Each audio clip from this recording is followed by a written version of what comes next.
selamat pagi. Selamat pagi. Bagaimana kabarnya Bu Arya? Alhamdulillah baik sekali. Alhamdulillah ya Bu Arya. Baik Bu Ari, sebelum kita masuk ke kelas yang akan disupervisi hari ini, sebelumnya kita akan melaksanakan praobservasi terlebih dahulu ya Bu Arya. Ya. Kegiatan ini bertujuan untuk mengembangkan Bu Ari sendiri, jadi supervisi akademik ini bertujuan untuk mengembangkan diri seorang guru, begitu ya Bu Arya. Ya. Nah, sebelumnya kira-kira kelas berapa yang akan kita supervisi kali ini Bu Ari? Kebetulan ini saya ngajarnya di kelas 5. Kelas 5 ya Bu Ari ya. Mata pelajaran apa Bu Ari? Untuk itu bisa di mata pelajaran PKN. Oh gitu ya. Baik. Dari kegiatan observasi kali ini, tujuan pembelajaran apa yang akan Bu Ari laksanakan di kelas nanti kira-kira? Tujuan pembelajaran yang akan dilaksanakan nanti adalah mengimplementasikan kerjasama dan gotong royong dalam kehidupan sehari-hari untuk peserta didik kita. Jadi tujuan pembelajaran yang akan kita lakukan di pembelajaran PKN ini, kita nanti akan mengajari anak-anak atau peserta didik untuk mengimplementasikan atau menerapkan lah ya Bu Pras ya, mata pelajaran tersebut dalam kehidupan sehari-hari di lingkungan sekolah, masyarakat, Gitu ya. Ya, baik. Materinya tentang apa Bu Ari? kerjasama dan gotong royong. Gitu ya. Baik, kali ini materi kerjasama dan gotong royong dengan tujuan pembelajarannya untuk penerapan atau implementasinya di lingkungan keluarga, masyarakat, berbangsa dan bernegara gitu ya Bu Ari. Ya, bisa seperti itu. Kemudian area pengembangan yang hendak dicapai oleh Bu Ari dalam kegiatan pembelajaran kali ini apa? Peserta didik itu nanti akan mampu bernalar kritis, terus menyelesaikan masalah dalam studi kasus, yaitu dengan kerjasama dan gotong royong. Jadi melatih peserta didik untuk berpikir kritis gitu, maksudnya dalam situasi untuk menyelesaikan masalah dalam kehidupan sehari-hari, terus dalam lingkungan sekitar dan kerjasama dan gotong royong. Tidak seperti itu. Oke. Jadi Bu Ari mengembangkan studi kasus itu sendiri ya Bu Ari ya di kelas supaya siswanya lebih aktif, kemudian juga sesuai dengan profil pelajar Pancasila gitu ya Bu Ari ya. Bisa bergotong royong, bernalar kritis, mandiri. Jadi Bu Ari ingin menimbulkan nilai dari dimensi profil pelajar Pancasila. Iya, seperti itu. Terus kemudian Bu Ari, ini bagus sekali Bu Ari. Kemudian apa strategi yang bisa Ibu Ari lakukan? Kooperatif learning dan active learning. Jadi untuk pembelajaran ini nanti kita akan melibatkan peserta didik. Jadi akan ada interaksi antara guru dan peserta didik. Jadi tidak hanya sekedar guru mengajar di kelas, tapi enggak. Peserta didik nanti kita libatkan secara langsung untuk interaktif. Jadi terjadi hubungan timbal balik dan anak didik itu supaya bisa istilahnya mengembangkan dia ketahuan dan kemampuan. Berarti strategi pembelajarannya yaitu kooperatif learning dan juga active learning. Jadi di situ siswa aktif bekerja sama dan berdiskusi untuk menimbulkan interaksinya seperti itu tadi ya Bu Ari ya, antara peserta didik yang mungkin beraneka ragam pengetahuan dan kemampuan gitu ya. Nah, itu luar biasa sekali Bu Ari. Terus kemudian strategi memakai model pembelajaran kooperatif learning tadi juga sudah disampaikan sama Bu Ari tadi ya, dengan melaksanakan diskusi kelompok dengan menumbuhkan kolaborasi antar siswa gitu ya Bu Ari. Ya. Terus kemudian apa harapan Bu Ari dalam kegiatan observasi kali ini? Dalam kegiatan observasi hari ini tidak banyak, yang penting yang saya harapkan anak-anak itu bisa mengimplementasikan apa yang mereka ketahui, materi tentang kerjasama dan gotong royong di sekolah itu bisa menerapkan di kehidupan sehari-hari atau kehidupan yang di lingkungan sekolah, di lingkungan keluarga maupun lingkungan masyarakat. Gitu ya? Iya. Oke. Intinya manfaat dari pembelajaran ini yaitu mereka menerapkan dalam kehidupan sehari-hari. Gitu. Luar biasa sekali Bu Ari. Nanti sekali lagi saya mohon izin ya Bu Ari, saya masih membersamai Bu Ari dalam pembelajaran di kelas 5 nanti sekiranya pukul 8 ya Bu Ari ya. Iya. Ini pun mungkin cukup untuk kegiatan praobservasi kali ini. Semoga nanti kegiatan kita dalam rangka supervisi akademik dapat berjalan dengan lancar sesuai dengan yang Bu Ari rencanakan. Gitu ya Bu Ari ya. Selamat pagi. Wassalamualaikum warahmatullahi wabarakatuh. Terima kasih Bu Ari. Sama-sama.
tadi sudah Bu Ari tanya satu-satu apa itu gotong royong. Gotong royong itu ada yang jawab apa tadi? Kerja bakti. Ada yang menjawab bekerja sama. Sekarang Bu Ari tanya lagi, di rumah kalian juga melakukan gotong royong enggak? Iya. Contohnya apa? Ayo, contohnya apa? Membersihkan lingkungan rumah. Kalau di sekolahan juga enggak? Iya. Contohnya apa? Yang bisa tunjuk jari? Ya, Lala. Yang keras Bu, melaksanakan piket. Yang lain, contoh di sekolahan. Ayo tunjuk jari. Ya Rizky, yang keras membersihkan halaman sekolah bersama-sama. Ya, jadi sebenarnya tanpa kita ketahui gotong royong setiap hari itu kita laksanakan, ya kan? Karena itu merupakan ciri khas dari bangsa kita, ciri khas dari negara kita. Jadi sesuatu hal kalau dikerjakan secara bersama-sama akan terasa ringan dan cepat selesai. Ya, terus sekarang Bu Ari akan membentuk beberapa kelompok, ya, untuk kalian perhatikan. Untuk kelompok pertama,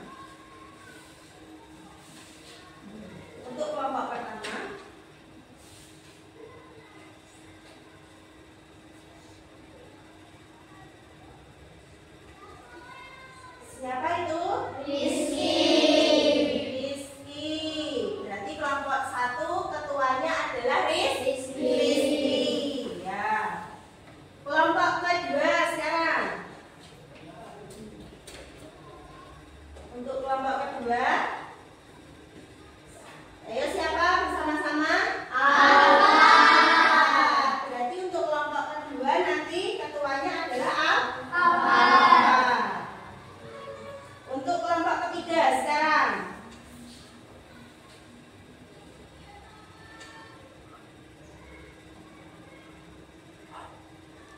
siapa?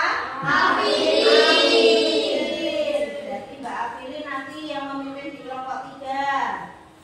Kita lanjut untuk kelompok 4.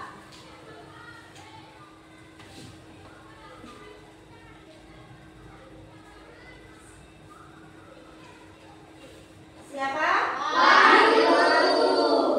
Oke, untuk kelompok 4. Nah, setelah beri pilih kelompok tadi, kalian mengelompok dengan kelompoknya masing-masing. Ayo, misalnya kelompok 1, kelompok 2, kelompok 3, kelompok 4-nya di belakang sini. Ayo. Oke. Setelah berkumpul dengan kelompok masing-masing, sudah kelompok 1 mana tunjuk jari? Ya, kelompok 2, kelompok 3, kelompok 4. Ya, setiap kelompok nanti Bu Ari akan membagikan satu lembar kerja, kertas atau kerja lembar kerja, sama satu buah laptop untuk mengamati video yang akan kita amati nanti. Ya, tugas kalian nanti mengamati video, terus menulis di situ dalam video itu terkandung beberapa nilai kerjasama dan gotong royong kalian tulis. Jadi kalian tulis di situ, setelah mengamati video kalian tulis gotong royongnya apa aja yang ada di situ, yang ada di video yang kalian amati. Jelas? Ada yang ditanyakan? Jelas? Ya. Untuk kelompok 1.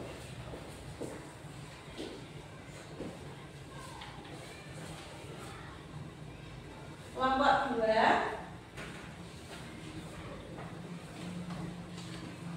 Kelompok 3. Kelompok 4.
yang ada dalam video tersebut? Ya, jelas? Jelas. Ayo mulai.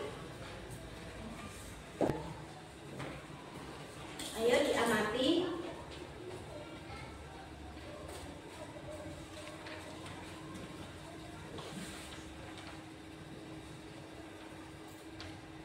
Dipahami videonya.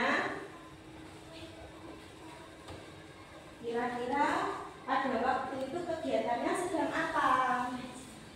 Terus nilai-nilai yang terkandung dalam video itu apa aja? Kegiatannya gotong royong. Terus kira-kira nilainya yang terkandung apa di situ?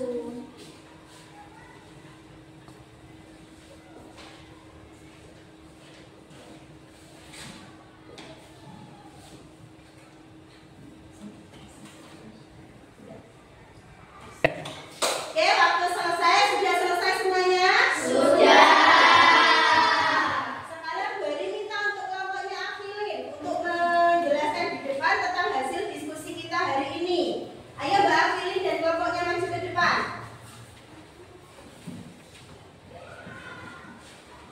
Ayo maju ke depan, Mbak Hana, Mas Dika, Mbak Ima. Nah, dari kelompok 1 memperkenalkan diri anggota kelompoknya dan hasil yang didapat dari mengamati video tadi. Ayo diwakili dari Mas Dika. Kami dari kelompok 1. Ayo Mas Dika, kami dari kelompok 1. Yang keras Mas Dika. Kami dari kelompok 1. Perkenalan dulu, nama saya. Nama saya Dika. Terus nama saya. Nama saya Hana. Ya, terus baca apa yang kamu tulis dari pengamatan hasil video tadi. Yang keras. Dapat kegiatannya yaitu 1. Kerja bakti di sekolah. Kerja bakti di sekolah. Terus 2. Kerja bakti membersihkan sungai. Kerja bakti membersihkan sungai. Terus 2. Membantu tetangga. membantu tetangga. Ada berapa? Oh, ada 3 kegiatan. Hasil dari kelompok 1 ada 3 kegiatan, yaitu tadi apa Mas Dika? Kerja bakti di sekolah, kerja bakti membersihkan sungai dan Membantu tetangga. membantu tetangga. Tepuk tangan untuk kelompok 1. Terima kasih. Terus hasilnya kemudian untuk kelompok 3. Silakan maju ke depan. Assalamualaikum dulu nggak apa-apa kalau belum kita presentasi. Ayo mulai. Assalamualaikum warahmatullahi wabarakatuh. Waalaikumsalam warahmatullahi wabarakatuh. Perkenalkan, nama saya Kirana. Nama saya April. Nama saya Alfat. Nama saya Putri. Kami dari kelompok 3. Ayo Ingin menjelaskan hasil. dari video tadi. Ya, hasilnya apa Mbak Kirana kelompokmu? Contohnya 1 kerja bakti, Iya, 1 kerja bakti, 2 2 saling menolong, saling menolong, 3 3 peduli dengan sesama, peduli dengan sesama, 4 berbagi. berbagi. Dari kelompoknya Mbak Kirana ada menemukan bekerja bakti, saling menolong, peduli dengan sesama, sama berbagi. Tepuk tangan untuk kelompok 3.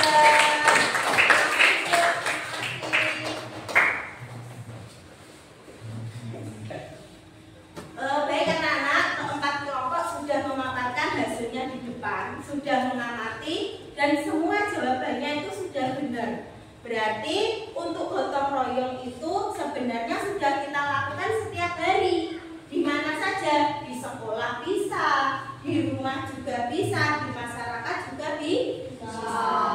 Jadi untuk gotong royong itu adalah kegiatan yang bermanfaat untuk kita dan kehidupan, untuk kita dan kehidupan di sekitar kita.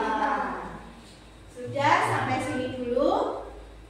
Mungkin ada yang ditanyakan dari materi hari ini? Ya.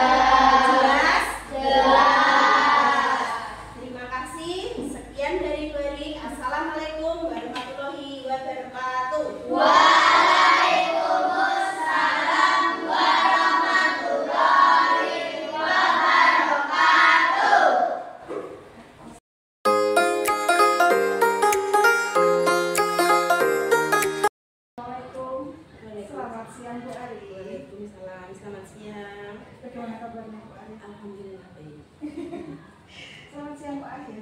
Pak Akhir sudah gimana kabarnya Pak? Alhamdulillah baik. Baik ya Pak, mohon izin hari ini saya akan melaksanakan coaching untuk Bu Ari. Baik, alhamdulillah Bu Ari ya. Pekan lalu kita sudah melaksanakan observasi di kelas Bu Ari, di kelas 5 mata pelajaran pendidikan Pancasila ya Bu Ari. Iya. Ketika itu pukul 8, kurang lebih 1 jam belajar Bu Ari ya. Terus kemudian apa kira-kira Bu Ari? Apa perasaan Bu Ari setelah melaksanakan pembelajaran kemarin? Ya senang. Yang pertama tetap alhamdulillah senang, tapi masih ada banyak PR yang belum atau evaluasi yang perlu saya introspeksi diri untuk melakukan pembelajaran yang lebih Itu Bu Ari. Jadi perasaan Bu Ari sudah oke ya Bu Ari ya, sudah melaksanakan seperti siapa ini. Terus kemudian nanti kita akan mengadakan evaluasi dari proses pembelajaran. Oke Bu Ari ya. Baik, kira-kira permasalahan apa yang Bu Ari alami dalam pembelajaran yang ingin dilakukan? Permasalahannya yang pertama tetap masih umum, yaitu pada anak itu sulit sekali untuk bertindak aktif gitu. Masih kurang, bukan sulit, masih kurang, belum maksimal. Jadi anak itu masih kurang dalam mau menyampaikan pendapat, mau bertanya, untuk apa itu namanya berpikir kritis seperti itu. Terus yang kedua, anak itu ketika menemui suatu masalah dalam pembelajaran yang agak sulit itu cenderung ke pesimisnya. Maksudnya anak itu gampang menyerah, intinya anak itu kurang berpikir, kurang percaya diri. Dan untuk membangun seperti itu bagaimana masih tidak. Jadi permasalahan yang Bu Ari terjadi dalam pertemuan ini pertama adalah kemampuan siswa ya Bu Ari. Keberanian siswa untuk bertanya, terus kemudian anak-anak kurang aktif begitu ya Bu Ari. Kemudian yang kedua kemampuan anak untuk menganalisis permasalahan yang mana kan kasus ya Bu Ari. Terus kemudian Bu Ari memberikan RKPG kan gitu ya Bu Ari. Terus kemudian kira-kira permasalahan yang mana yang akan Bu Ari selesaikan dari yang permasalahan permasalahan untuk kemampuan anak untuk menyampaikan pendapat dulu. Yang pertama itu harus diselesaikan. Jadi permasalahan yang akan Bu Ari selesaikan terlebih dahulu itu adalah kemampuan anak-anak untuk bertanya ya Bu Ari, memberikan pendapat gitu ya dari yang pembelajaran. Kemudian apa yang akan Bu Ari harapkan atau tujuan pertemuan kali ini itu apa dari pertemuan percakapan kita? Kali ini saya harap kita mempunyai penyelesaian, kita mempunyai solusi untuk bagaimana nanti supaya kedepannya itu pembelajaran saya lebih baik lagi. Jadi kita dari pembelajaran dari awal sampai akhir sampai itu lebih baik dari pembelajaran saya. Kita mencari masalah dari solusi tadi. Mencari solusi dari masalah. Jadi Bu Ari ingin mencari solusi dari permasalahan yang Bu Ari alami dari pembelajaran. Ini ya Bu Ari. Menurut Bu Ari, apa yang bisa Bu Ari lakukan agar Bu Ari dapat berani bertanya dan menemukan pendapat? Strategi apa yang mungkin bisa membuat Bu Ari itu lebih berani dalam menyampaikan pendapat dan kegiatan pembelajaran? Menurut saya itu pembelajaran yang pembelajaran aktif, seperti sistem project based learning, pembelajaran yang lebih membuat siswa itu lebih aktif ketika belajar tetap aktif. Jadi guru hanya sebagai pendidik. Walaupun pembelajaran ini nanti akan memakan waktu agak lama, mungkin 1-2 minggu, tapi diharapkan dalam pembelajaran ini nanti siswa akan lebih aktif dan lebih bisa kolaboratif dalam pembelajaran. Jadi tidak terpacu hanya pada jadi penerapan strategi ya salah satunya ya Bu Ari ya. Jadi pembelajaran PJBL ya, PJBL seperti itu. Strategi yang tepat untuk anak-anak. Iya, pasti ya Pak. Baik, kalau kemudian apa kekuatan Bu Ari untuk mencapai tujuan Bu Ari? Yang pertama itu nanti kita berkekuatan pada seperti anak sekarang kan banyak yang menguasai IT. Ya, abad 21 itu banyak anak yang menguasai IT. Jadi kita nanti bisa pembelajaran yang berbasis penggunaan IT. Jadi kayak menarik seperti penggunaan handphone seperti itu, gadget itu lebih ya. Nah, itu jadi anak-anak kan mungkin lebih tertarik. Kita berbasis kita arahkan ke situ. Terus yang kedua itu seperti pendekatan bagaimana siswa itu bisa bernalar kritis dan berani untuk jadi pendekatan gurunya yang lebih personal. Luar biasa sekali Bu Ari.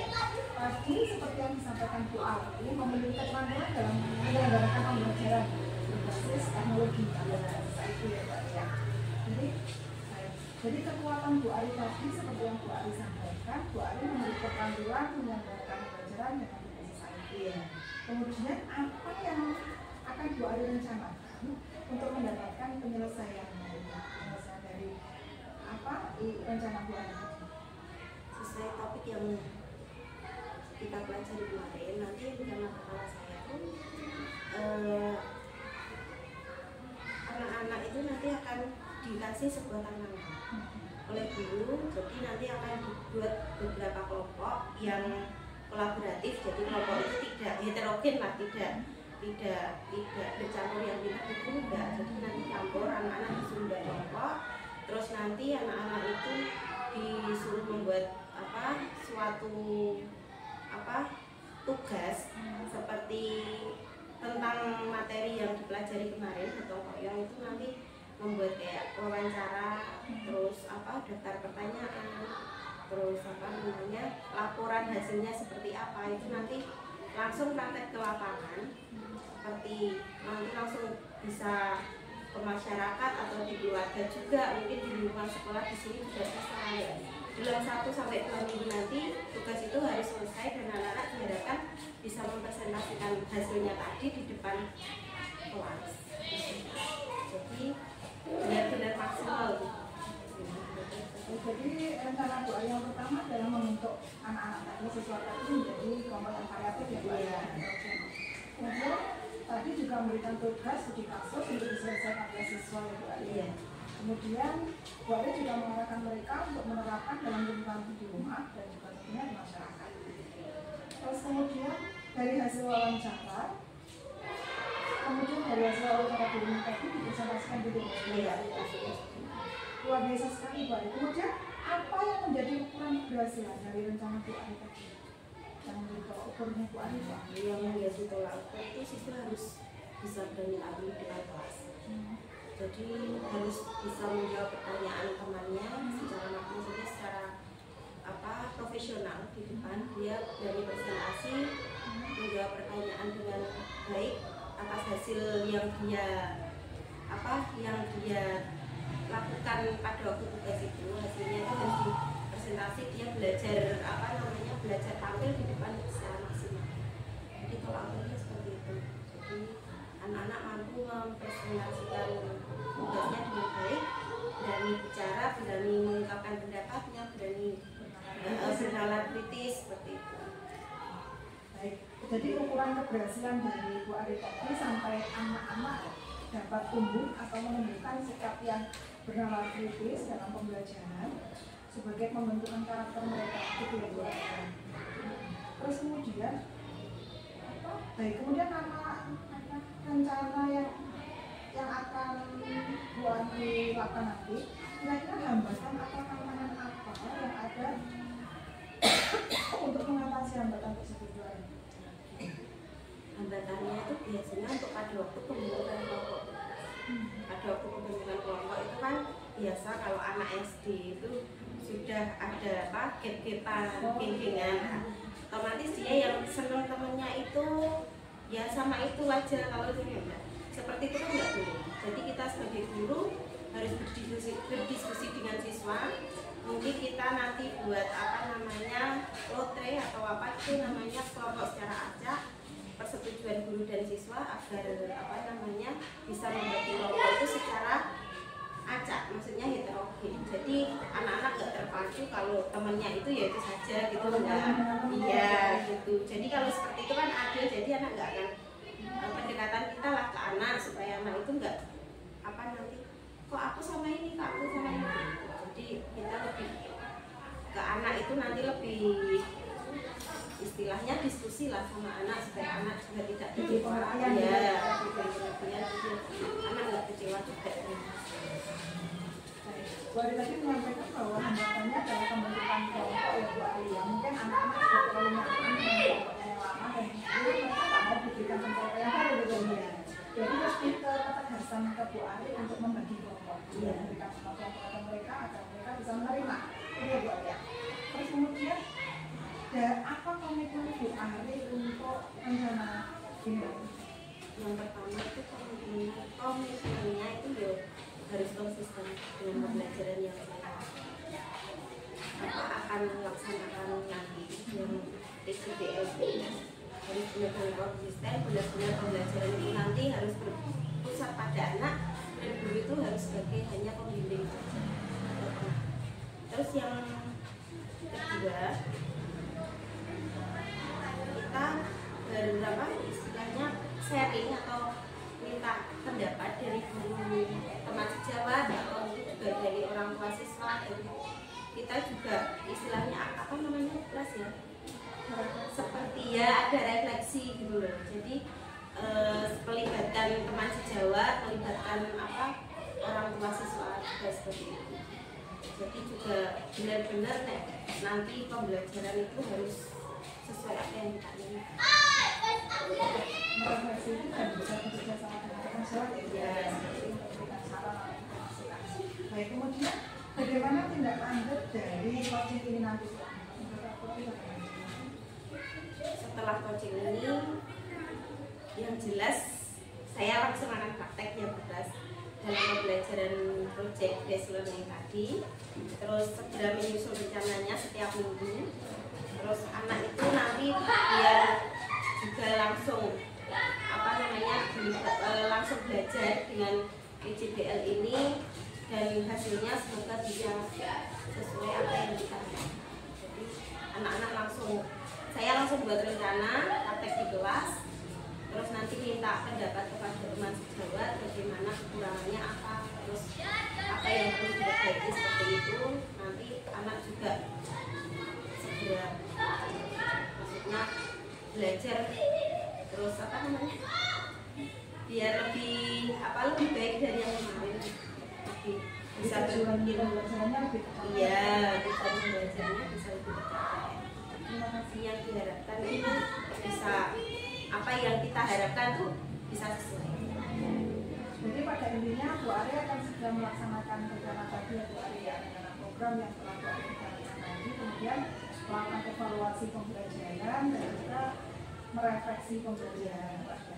Baik Bu Ari, alhamdulillah sesi coaching supervisi akademik kelas ini sudah berjalan dengan baik, sudah selesai Bu Ari. Terima kasih atas waktunya. Semoga apa yang Bu Ari rencanakan untuk memberikan pembelajaran yang terbaik untuk anak-anak ini dapat terlaksana dengan baik Bu Ari, sesuai dengan harapan Bu Ari tentunya. Amin. Terima kasih. Mohon izin. Terima kasih. Assalamualaikum warahmatullahi wabarakatuh. Waalaikumsalam.